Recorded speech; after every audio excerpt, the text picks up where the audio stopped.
Assalamualaikum warahmatullahi wabarakatuh.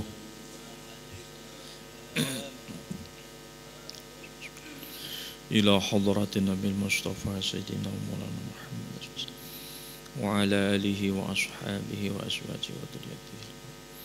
Thumma ila dhi syekh al-imam al-jalil.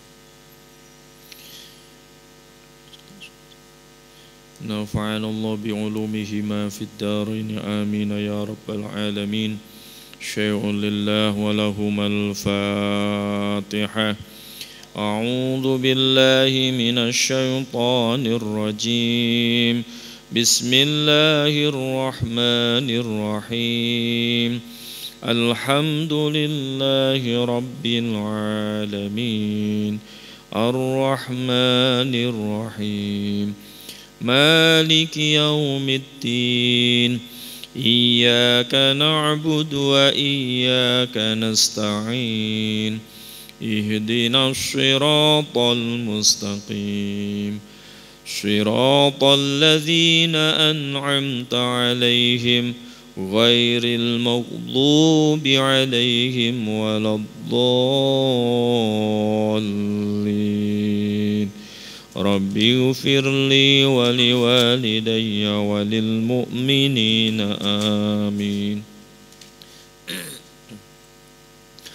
بسم الله الحمد لله والصلاة والسلام على رسول الله سيدنا ومولانا محمد بن عبد الله وعلى آله وأصحابه ومن تبعه ووالاه. أما بعد. سبحانك لا علم لنا إلا ما علمتنا إنك أنت العليم الحكيم. رب اشرح لي صدري ويسر لي أمري واحلل عقدة من لساني يفقه قولي. اللهم افتح بيننا وبين قومنا بالحق وأنت خير الفاتحين. اللهم اشرح بالقرآن صدورنا ويسر به أمورنا وحسن به أخلاقنا ووسع به أرزاقنا ونور به قبورنا. اللهم ارزقنا فهم النبيين وحفظ المرسلين وإلهام الملائكة الله المقربين برحمتك يا أرحم الراحمين.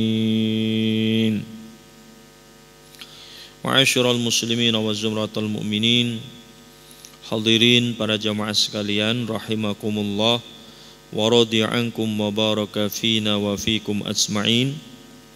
Semoga Allah subhanahu wa ta'ala senantiasa merahmati, memberkahi, mengampuni, melindungi serta meridai kita semuanya, amin ya rabbal alamin. Kita lanjutkan ayat yang ke-58 dan 59 surah An-Nisa. An-Nisa 58 dan 59. Innallaha ya'murukum an tu'addul amanati ila ahliha ila akhiril ayah.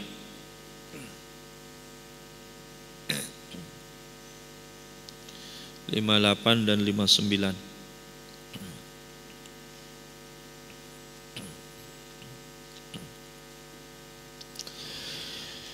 أعوذ بالله من الشيطان الرجيم.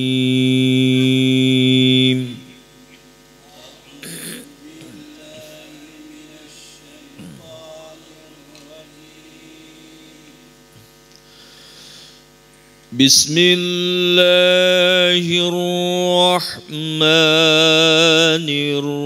الرحيم.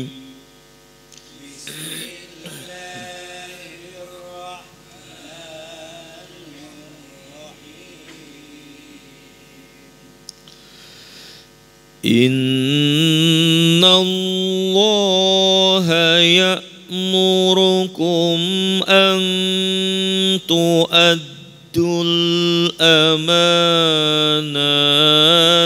إلى أهلها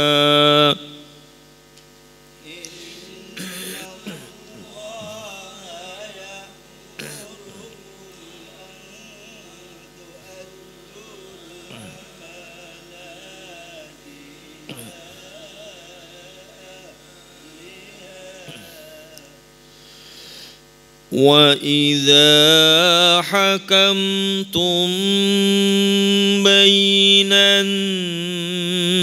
الناس أن تحكموا بالعدل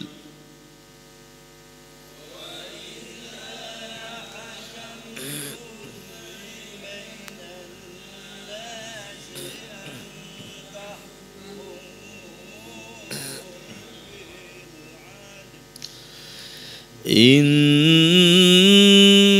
الله نعم ما يعظكم به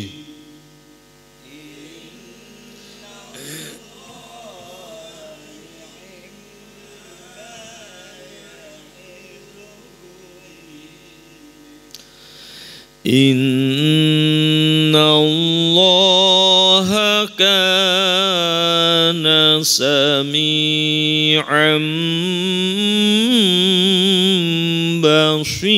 بصيرا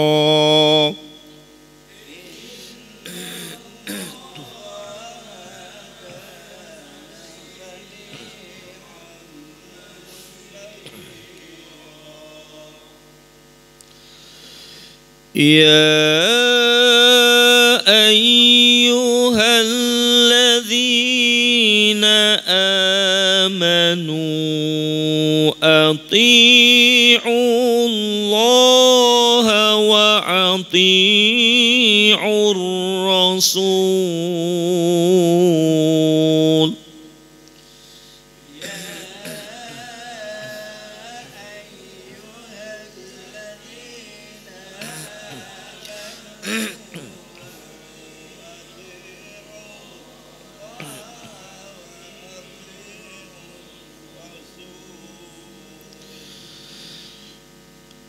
أطيعوا الله وأطيعوا الرسول وأولي الأمر منكم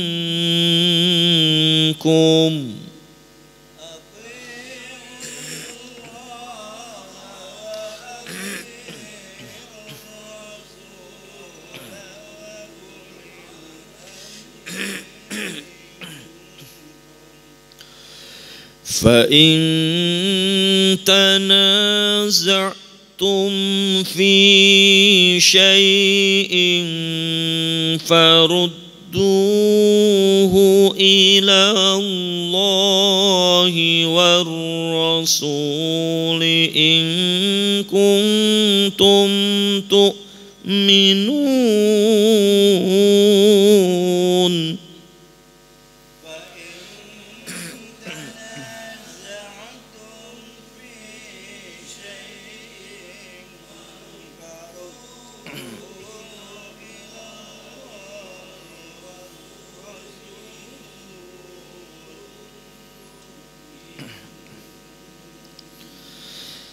إن كنتم تؤمنون بالله واليوم الآخر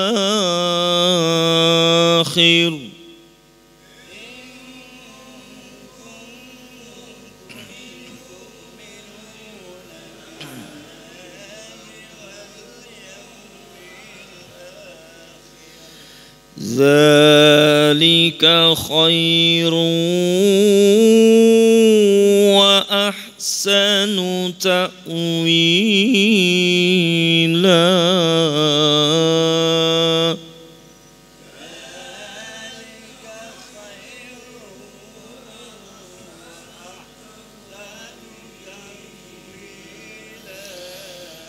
صدق الله العظيم.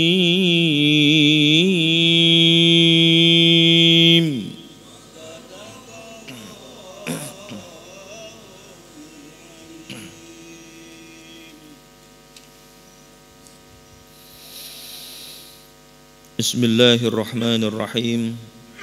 Allahu a'lamu bimuradah. Ayat yang ke-58 surah An-Nisa ini adalah larangan berkhianat terhadap amanah-amanah yang kita emban, atau larangan bagi siapapun yang mengemban amanah itu dilarang berkhianat. Sebetulnya ayat ini masih menyindir orang-orang Yahudi dan Nasrani yang seringkali mengabaikan amanah. Amanah untuk berdakwah, menyebarkan kitab-kitab suci mereka, namun mereka justru mengkhianati dengan cara mengganti ayat-ayatnya dan bahkan membuang sebagian ayat-ayatnya. Ini diantara orang-orang yang tidak amanah. Amanah bisa jadi terkait dengan materi atau bisa jadi terkait dengan non materi. Ya, maka dari itu ayat ini larangan keras bagi orang-orang yang selalu berkhianat agar mereka ini selalu menegakkan amanah. Ini langsung Allah Subhanahu wa ta'ala yang memerintahkan. Ya, karena saking pentingnya amanah itu harus disampaikan kepada orang-orang yang berhak mendapatkan amanah itu. Nah, artinya ayat ini memerintahkan kepada kita agar tidak seperti mereka orang-orang Yahudi yang ayat sebelumnya sudah dibahas secara detail tentang kelakuan, sifat, karakter mereka orang-orang Yahudi yang tentunya berakhir dalam kesudahannya itu adalah di neraka. Ya. Nah, ayat ini langsung Allah sendiri yang menitahkan. Innallaha, sesungguhnya Allah Subhanahu wa ta'ala ya'muru menitahkan kum kepada kalian, ya'muru menitahkan kum kepada kalian, ang tu'addu hendaknya menyampaikan kalian al-amanati, menyampaikan terhadap amanah-amanah, aima tu'mina alaihi minal huquqi, yakni di sini amanah-amanah yang dipikulkan kepada kalian dari hak-hak yang harus disampaikan. Nih, manusia semuanya mempunyai amanah.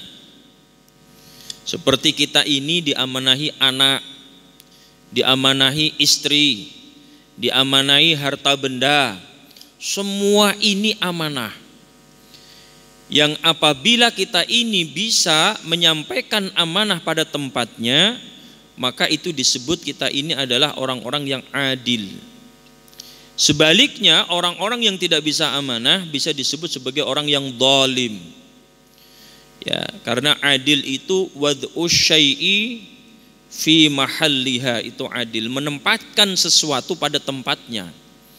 Artinya kalau kita punya duit 100.000 misalkan, untuk anak berapa, untuk istri berapa, keperluan kita berapa. Ini adil. Kalau 100.000 dapat pendapatan 100.000, 50.000 untuk togel, 20.000 untuk rokok, ini dolim namanya. Ya. Jadi uang itu harta benda ada amanah. Istri ada amanah, anak ada amanah yang kita pikul. Kan suami itu sebagai kepala rumah tangga itu berat memikul amanah-amanah yang luar biasa. Ya, makanya amanah ini apabila kita sanggup memikulnya, maka pahalanya luar biasa. Walaupun memang kebanyakan manusia itu tidak bisa memikul amanah. Ini sudah Allah sampaikan di dalam Al-Quran, nanti kita bahas, masih lama ya. Itu terkait dengan ketika Allah menawarkan amanah itu dipikul oleh langit, bumi dan gunung. Ya.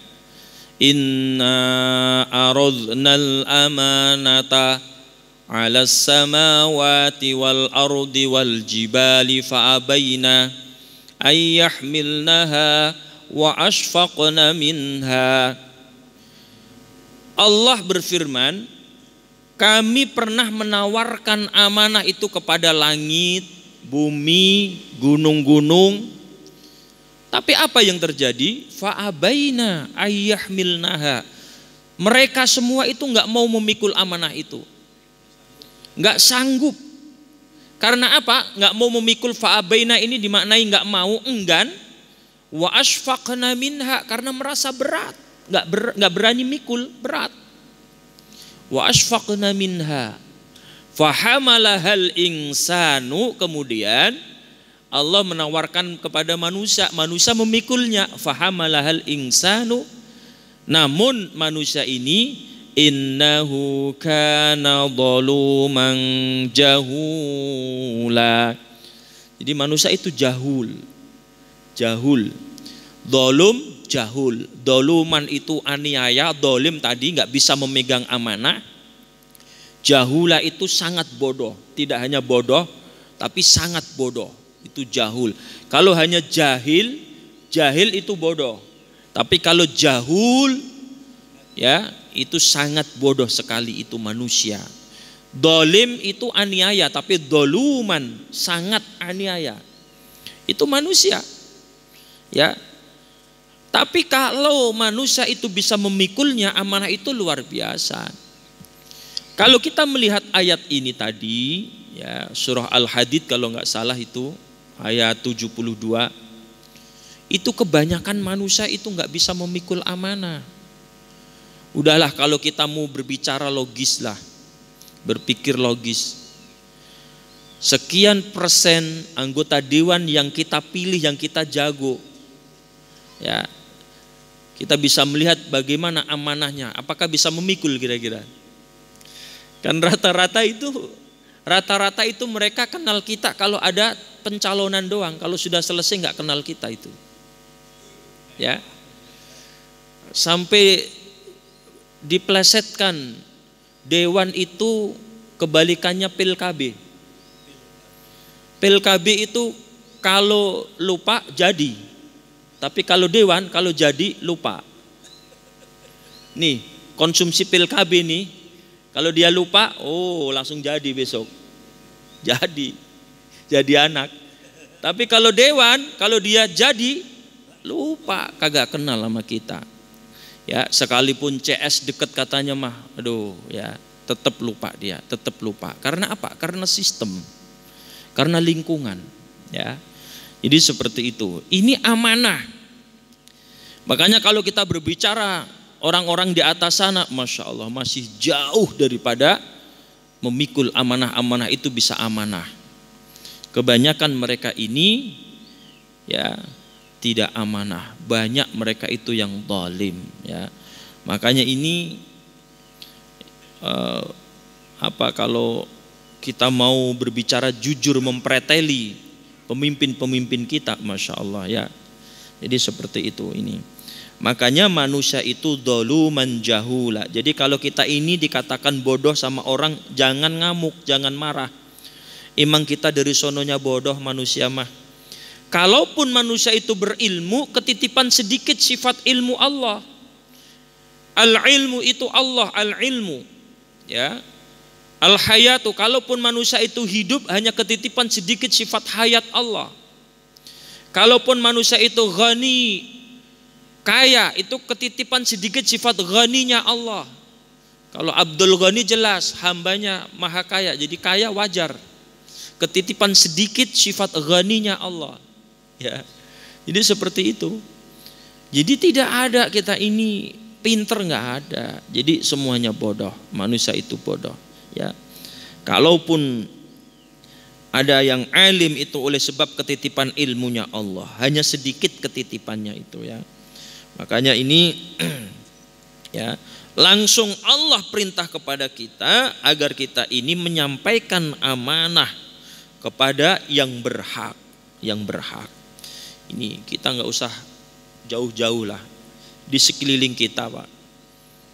Di sekeliling kita Ya, betapa banyak perda-perda yang enggak ditegakkan. Betapa banyak aturan-aturan yang enggak ditegakkan. Trotoar yang seharusnya buat jalan orang, sekarang buat dagang. Jangankan trotoar, jalan raya buat dagang. Ini kalau kita mau berbicara amanah, Masya Allah betapa dolimnya mereka. Dolim yang dagang, dolim yang memberikan izin, dolim yang mengutip salarnya, dolim apanya? Semuanya dolim semuanya itu. Masya Allah, ini makanya kalau kita mau pretelin ya, mau sejujur-jujurnya betapa dolim banyak di sekeliling kita, itu kedoliman sudah menjadi kebiasaan.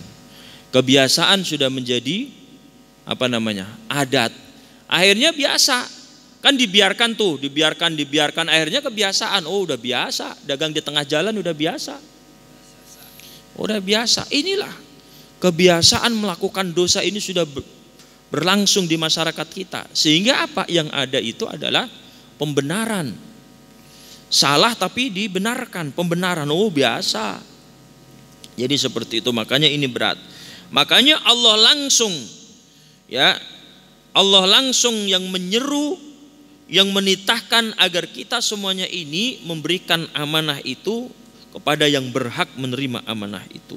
Makanya di sini ila ahliha, menyerahkan amanah itu ila ahliha, kepada yang berhak menerima.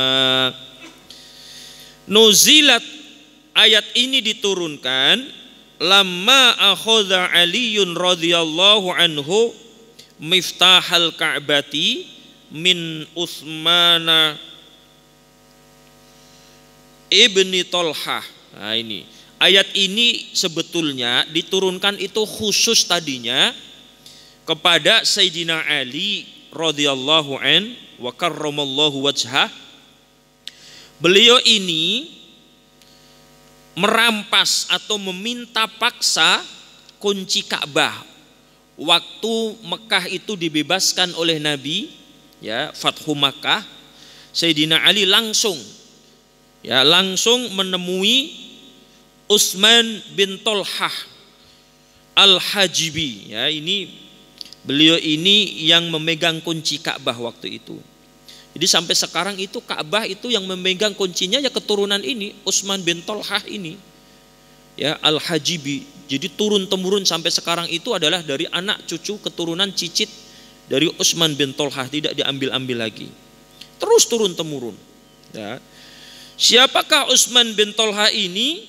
Sadiniha, yakni penjaga Ka'bah. Ibaratnya mah kalau di keramat mah kuncen. Ya. Jadi Ka'bah itu ada kuncennya zaman dulu. Ya, kuncennya itu yakni Utsman bin Tolhah Al-Hajibi sadiniha. Sayyidina Ali meminta qasron dengan paksa karena oleh Mekah ini sudah dikuasai oleh orang-orang beriman, sudah dibebaskan oleh Rasulullah. Maka mereka orang-orang kafir otomatis kalah. Ya, maka Sayyidina Ali langsung bergegas ketemu Tolhah. Ya, Utsman bin Tolhah ini langsung minta dengan paksa kunci Ka'bah itu. Nah ini. Lamma qadiman Nabiyyu sallallahu alaihi wasallam Makkah amal fathi. Nah ini. Pas ketika Rasulullah itu datang ke Mekah pas ketika tahun pembebasan Mekah. Jadi ini yang luar biasa, perjuangan Nabi yang perlu dicontoh. Rasulullah itu membebaskan kota Mekah waktu dalam cengkeraman orang kafir Quraisy, orang-orang musyrik, ya, itu tanpa mengalirkan darah. Ini sepanjang sejarah tidak ada orang ekspansi, ya, besar-besaran tapi tanpa ada darah yang mengalir. Ini luar biasanya, ya. Makanya Islam itu sebetulnya indah, Islam itu sejuk, Islam itu damai. Ini dibuktikan oleh Rasulullah ketika menguasai lagi kembali Ka'bah yang sudah beratus-ratus tahun dikuasai oleh orang-orang musyrik, orang-orang kafir. Alhamdulillah setelah Rasulullah membentuk kekuatan, maka langsung menyerbu tapi tidak dengan pembunuhan, tidak, hanya dengan ultimatum. Beberapa poin ya, ada 3 poin yang sangat terkenal beliau ya. 1, siapa orangnya yang ingin selamat maka ikuti Abu Sufyan. Abu Sufyan pada waktu itu pemimpin orang kafir Quraisy, panglima perangnya. Yang kedua, siapa ingin selamat maka dia harus masuk Masjidil Haram. Yang ketiga, siapa yang ingin selamat maka ikuti saya. Nah, ini 3, ini cuma 3 doang. Akhirnya sebagian ada yang mengikuti Rasulullah, sebagian ada yang mengikuti Abu Sufyan, sebagian ada yang masuk Masjidil Haram. Jadi tanpa ada pertumpahan darah yang luar biasanya ini. Ini politik Rasulullah yang sangat indah, luar biasa. Politik yang bermartabat, politik yang santun ya. Ini. Jadi mengalahkan tanpa peperangan. Ya, ini. Kalau kita kan dengan saingan kita, kalau bisa dia yang harus mampus kan begitu, ya. Dia yang harus habis kan begitu. Sejatinya ada jalan tanpa kita menghabisi lawan. Ada jalan tanpa kita ini memberangus musuh-musuh. Ya, ini pasti ada jalan. Seperti Rasulullah ini. Akhirnya yang mengikuti Abu Sufyan ini kan masih kafir. Karena Abu Sufyan melihat bagaimana Rasulullah dengan begitu damainya, akhirnya kepincut Abu Sufyan masuk Islam. Abu Sufyan masuk Islam pemimpinnya, akhirnya semuanya yang mengikuti Abu Sufyan masuk Islam. Itulah indahnya agama Islam ya. Jadi ini. Jadi pas ketika Rasulullah itu masuk ke Mekah itu, melihat Sayyidina Ali seperti itu ya, ini maka wa mana'ahu wa qala. Nah, ini Sayyidina Ali ini maksa mau minta kunci kepada Utsman bin Tolhah ini, wa mana'ahu, maka Utsman bin Tolhah enggak mau menyerahkan, enggak mau. Ya, karena memang dia itu keamanatan kunci itu, enggak mau menyerahkan. Nah, ini merebut paksa. Ya, merebut paksa. Akhirnya apa? Bisa direbut oleh Sayyidina Ali. Wa qala, dan berkata Utsman bin Tolhah ini yang memegang kunci Ka'bah ini, lau alimtu annahu Rasulullahi lam amna'hu. Nah, ini seandainya aku tahu sesungguhnya dia itu adalah utusan Allah, maka aku tidak akan menolaknya. Artinya tidak akan menolak memberikan kunci. Nah, kalau tahu bahwa ada Rasulullah Shallallahu Alaihi Wasallam di situ, maka Utsman bin Tolhah ini akan menyerahkan langsung kepada Rasulullah. Tapi ini tidak tahu. Utsman bin Tolhah tidak tahu. Akhirnya apa? Kunci sudah berada di tangan Sayyidina Ali. Maka Rasulullah melihat seperti itu, fa'amara Rasulullah Sallallahu Alaihi Wasallam, maka Rasulullah memerintahkan biraddihi ilaihi, untuk mengembalikan kunci itu. Sayyidina Ali kembalikan kunci itu. Ya, karena ini apa? Ini amanah dia. Punya Utsman bin Tolhah, walaupun dia itu adalah orang musyrik, walaupun dia itu adalah orang bukan beriman, tapi memang amanah dia yang memegang kunci turun temurun. Ya. Jadi turun temurun itu yang memegang kunci adalah terus nasab-nasab daripada Utsman bin Tolhah. Disuruh mengembalikan, kemudian dikembalikan. Wa qala, dan bersabda Rasulullah sallallahu alaihi wasallam ini. Wa qala, dan berkatalah Utsman bin Tolhah, haka kholidatan talidatan.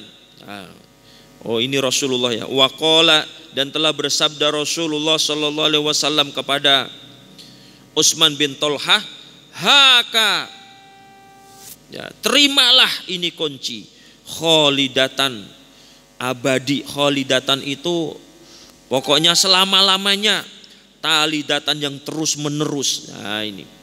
Jadi setelah direbut Sayyidina Ali, Rasulullah tahu, langsung diminta Rasulullah dikembalikan lagi kepada Utsman bin Tolhah al-Hajibi. Wahai Utsman bin Tolhah, ini terimalah kunci ini. Pokoknya selama-lamanya biar ada di tanganmu, jangan sampai putus-putus, tetap di tanganmu terus menerus terus. Nah ini karena melihat betapa adilnya Rasulullah Shallallahu Alaihi Wasallam itu, maka fa'ajaba, Maka keherananlah Utsman bin Thalhah itu min dalika, dari apa yang telah dilakukan Nabi itu, ya. Faquri'a lahu 'alal ayah, maka dibacakan kepadanya ayat-ayat ini terkait dengan amanah, ya. Innallaha ya'murukum an tu'addul amanati ila ahliha ila akhiril hayat. Nah, pas ketika dibacakan ayat ini, maka Utsman bin Thalhah itu kemudian fa'aslama, masuk Islam. Ini betapa indahnya, ya. Jadi masuk Islam bukan karena dipaksa, bukan.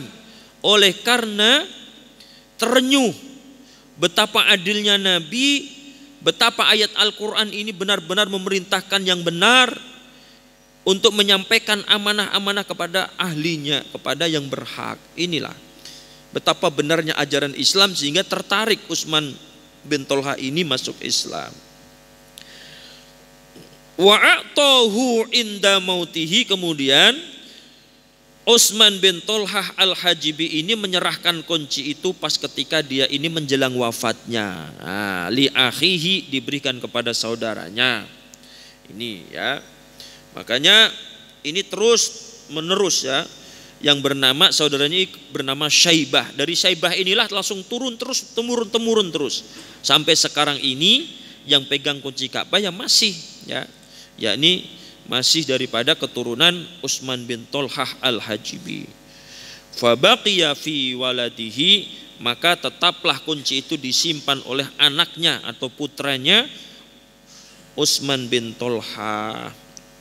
Wal ayatu, adapun ayat ini, wa in wuridat ala sababin khasin, sekalipun ayat ini ditutur atau dijelaskan oleh sebab-sebab yang khusus, yakni kepada Sayyidina Ali, maka fa'umumuha mu'tabirun biqorinatil jam'i, tapi bisa untuk keumuman karena diibaratkan ada korinah yang sama, ya, ada kesamaan di dalam antara umum dan khusus. Pokoknya sekalipun ayat ini ditujukan khusus untuk Sayyidina Ali, ya, ayat ini juga bisa untuk semua, siapapun, ya, untuk kita semua yang memegang amanah, yang diberikan amanah, maka harus amanah, jangan sekali-kali berkhianat, ya. Jadi ini, jadi semua pasti punya amanah, ya, karena memang manusia itu memikul amanah masing-masing, ya. Makanya kullukum ra'in wa kullukum mas'ulun an ra'iyatihi, ya. Setiap kalian itu adalah ra'in itu penggembala atau pemimpin, bisa dimaknai pemimpin. Kalau penggembala memimpin kambing, maka setiap kalian penggembala itu akan ditanya akan kambing-kambingnya. Jadi pemimpin itu memimpin rakyat. Setiap pemimpin akan ditanya bagaimana, ya, terhadap rakyat-rakyatnya yang dipimpin, itu nanti ditanya semua.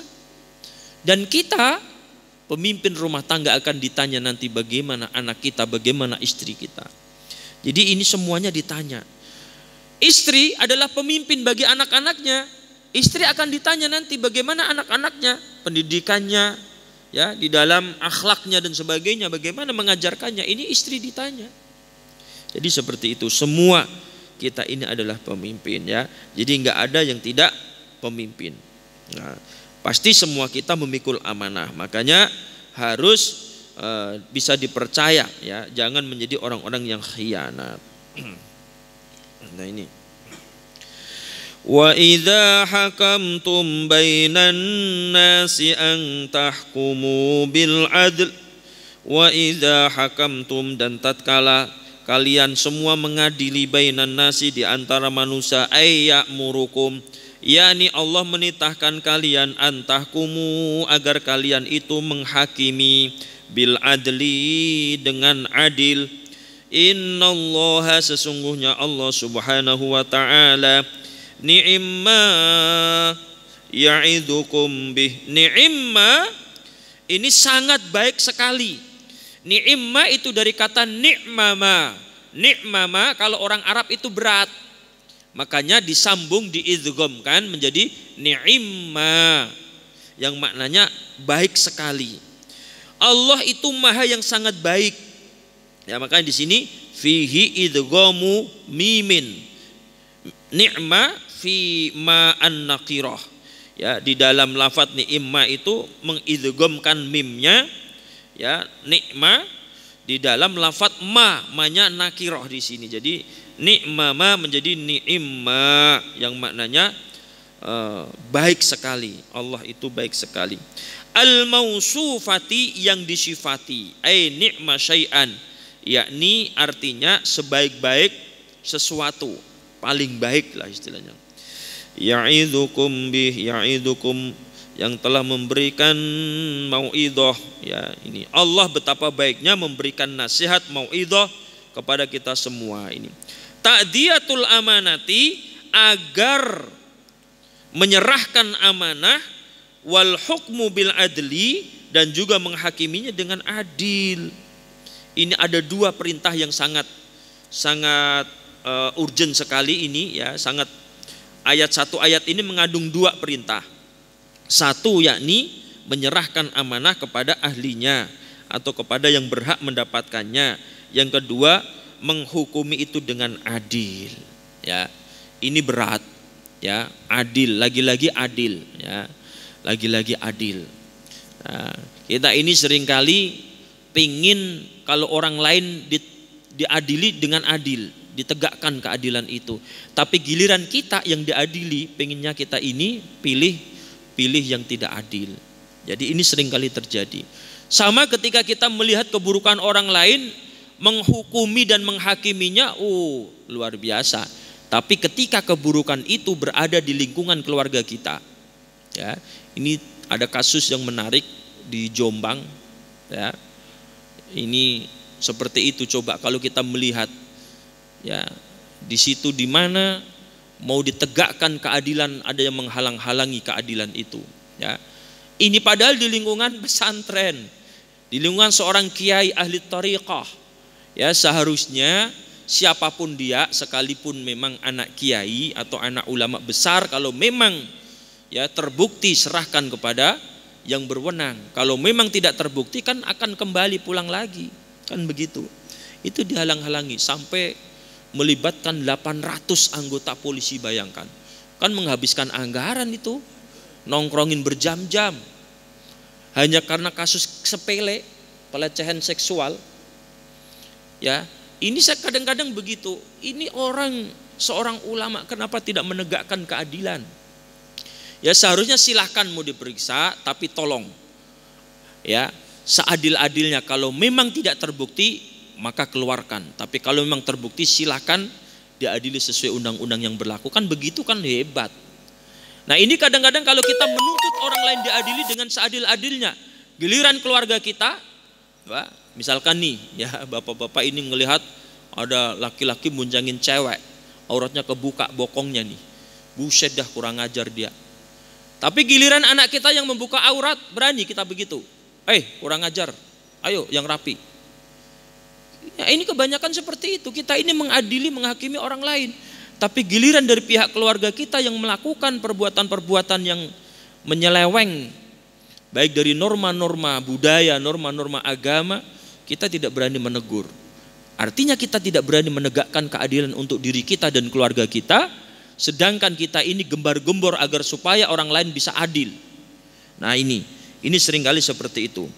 Innallaha kana sami'an basira. Innallaha, sesungguhnya Allah subhanahu wa ta'ala, kana adalah Allah, sami'an, maha melihat, lima yuqalu, terhadap apa yang telah dikatakan. Ya, Allah itu mendengar apapun yang dikatakan, yang keluar dari perkataan-perkataan, Allah mendengar.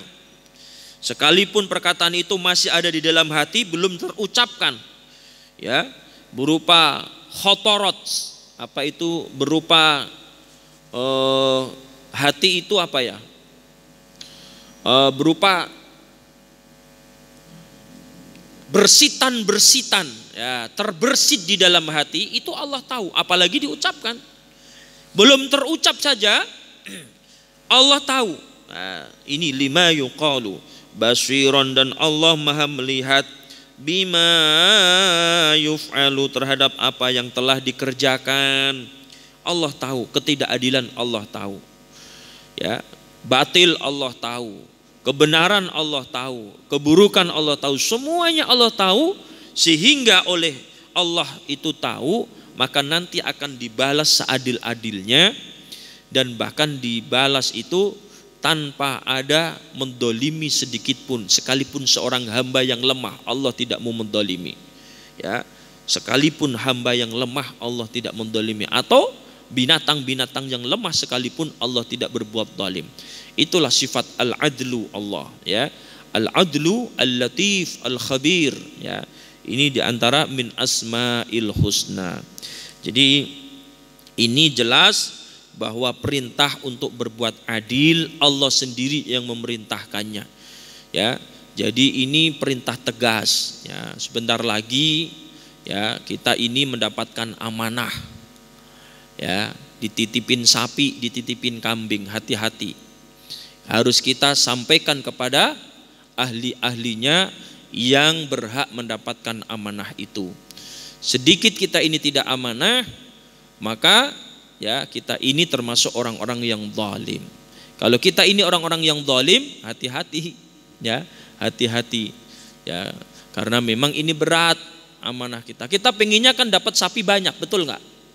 Padahal kalau orang yang amanah pengennya dapat satu aja biar nggak repot, biar dapat satu, kita mustahiknya udah selesai semua, udah aman. Pengennya dapat 10 atau 20, nanti menumpuk daging, bingung nyerahin.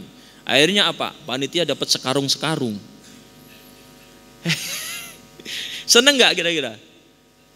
Masya Allah, itu kan ya selama ini seperti itu. Makanya ini nggak ada ketuanya. Kalau ada aja mau saya omongin sekalian. Ya, nah, hati-hati. Giliran keluarganya dikasih banyak. Ya, ini bisa berbahaya kalau kita tidak amanah. Ya, makanya perlu keadilan, perlu amanah. Ini berat. Ya, makanya inilah para jamaah yang dirahmati Allah. Siapapun kita ini harus berlaku adil, ya. Jangan sampai kita tidak adil, ya. Inilah mudah-mudahan ada berkah dan manfaatnya barangkali, ya. Terkait dengan Idul Adha, kita nggak usah ngikutin, ya, yang neko-neko lah, ikutin pemerintah, ya. Biarlah mereka orang-orang yang punya pendapat begini begitu silahkan. Yang mereka sholat Id di hari Sabtu kita hormati, tapi kita mengikuti hari Ahad lebih aman, lebih sahih, ya, lebih mu'tamad. Mu'tamad itu bisa dipegangin dalil-dalilnya, ya, karena tidak satu golongan. Ini ada pendapat, kalau di dalam ilmu fikih pendapat, ya, pendapatnya ittifaq para ulama dengan satu golongan beda, ditimbang kalah, pendapat satu golongan kalah, Pak Bu, ya. Makanya saya bilang mengikuti pemerintah lebih afsah, lebih aman, lebih selamat. Karena di dalam sidang isbat itu ada Muhammadiyah, ada Nahdlatul Ulama, ada LDII, ya, ada Matlaul Anwar, ada Persis, lembaga-lembaga dan ormas Islam semuanya kumpul di situ, sengaja dipanggil oleh pemerintah.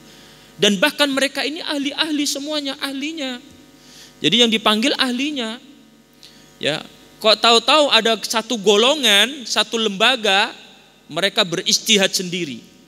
Ya, maka dalam ilmu fikih itu pendapat banyak orang itu dimenangkan daripada pendapat satu golongan, ya.